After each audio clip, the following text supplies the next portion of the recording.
Аллаға шүкір. Қазір сонау азшылық алыс жерлерде өсетін жемістер дастарханымыздан орын алған. Соның бірі киви. Біз кивиді жеміс деп атаймыз. Негізінде бұл жеміс емес, азық-жидектер қатарына жатады екен. Оны жаңазеландықтар Америка құрама штаттарына тасымалдауды бастағанда, оның бастапқы қытайлық қарылған деген атауын өзгертіп, киви фрут деп атады. Бастапқы атауын өзгерту себебі сол кездегі салқын Қытай соғысы мен жидектерге деген бағаны қымбат болуы. Кивиді қабығымен жеп көргендер бар ма? Негізінде кивиді қабығымен жеуге болады екен. Әсіресе испандық селекционерлер шығарған кивино сортын. Кивиноның қабығы жұмсақ келеді. Кивидің қабығының құрамында антиоксиданттар өте мол.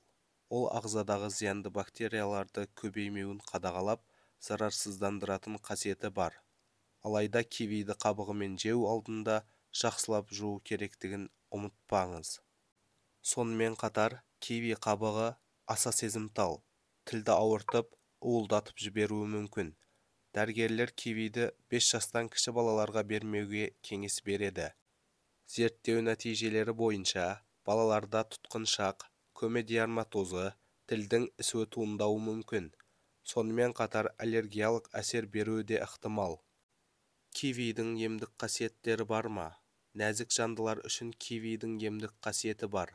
Ол шаштың ерте ағаруынан сақтап, ағзадағы артық салмақтан арылуға көмектеседі. Қыжылдан құтылу үшін де бір кивиді жеу жеткілікті.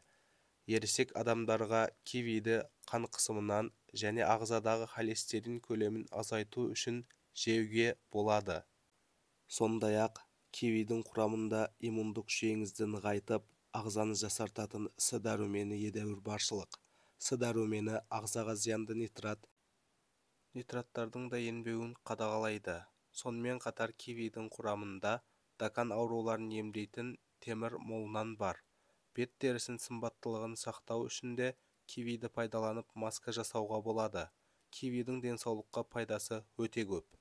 Киви дәрумендерге өте бай тропикалық жеміс.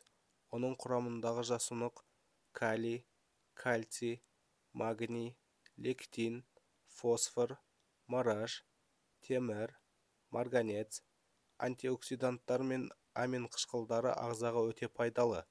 Кивиді жиі тұтынатын болсаңыз, ағзаға инфекцияның таралуы тежеліп, иммундық жүйе нығайып, жүрек қан тамырлары ауруларын алдын алып, ағзаны қатерлі ісікпен күресуі артып, жүйке жүйесін жақсартады екен. Басқа жемістерден айырмашылығы, киви консервіленген кезде еш бұзылмайды. Сондай-ақ жеміс Е дәруменіне өте бай. Біле білсеңіз, кивиді жеп қана қоймай, оны косметика негізінде пайдалансаңыз да болады. Сонымен қатар, бұл жемісте актидин атты зат бар. Бұл ағзадағы ақуыздарды ыдыратуға көмектеседі. Мамандар кивидің өзінен бұрын қабығының да пайдасы орасан зор екенін анықтады. Себебі кивидің қабығында антиоксиданттар көп кездеседі. Ол терідегі натрий затын сыртқа шығаруға көмектесетін таптырмас құрал. Сондықтан киви қабығын тастап жібермей, одан маска жасап пайдалансаңыз, бетіңіздің терісі балғын күйге ене бастайды. Осынау тропикалық жемісті суықтағанда, вирусты дерт кезінде, авитамозда, шаршағанда, әлсіздікте, күшіңіз жоғалғанда, күйзелісте, диабет, тромбоз дерті кезінде тамақтану мәзіріне осы жемісті міндетті түрде қосқан дұрыс. Дегенмен осыншама пайдасы кивидің зиянды тұстары да жоқ емес.